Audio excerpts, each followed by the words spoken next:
Pastor Is at Amazing Grace Ministries International, and today we're going to continue our study in Romans chapter 11. Now, Paul is going to explain that he, even though he's a Jew, that he had a ministry by God, a calling to bring the gospel to the Gentiles. He said he was the apostle to the Gentiles, just like Peter.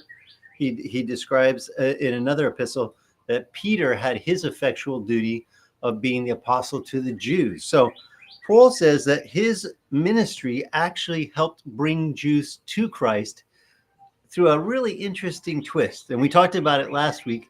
He said he wanted to move them to jealousy, that the Gentiles were closer to God than the Jews were. And they would go, wait a minute, we were here first. We're the firstborn. We're God's elect. We're his chosen. And so we're going to go into that in more depth today. But we're also going to see that as Gentiles, even though God gave salvation to us as a stirring to the Jews, we can't get arrogant about it. In fact, he says, don't be arrogant.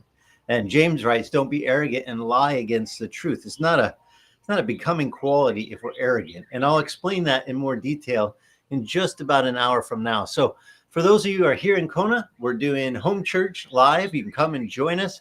My wife put this fancy little background on. This is her little bread baking blankie.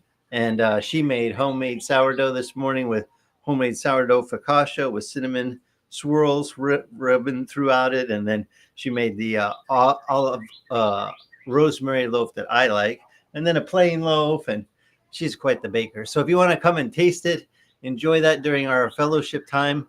Afterwards, please come. We start at 10. We worship the Lord, and then for about half an hour. And then at 10:30, we get into the word, back into Romans chapter 11. So if you want to read ahead, please do. If you can't join us live, go to our Amazing Grace Ministries International YouTube channel. And at the bottom of the different sermon series playlists, there's a home church worship playlist. And we just keep expanding it. I think there's about 3 hours of worship with the lyrics. So if you want to just turn that on, get your heart prepped. Worship really gets us just prepared to receive. It kind of makes the soil of our heart tilled and ready to receive the seeds that he talks about from his word implanted in us.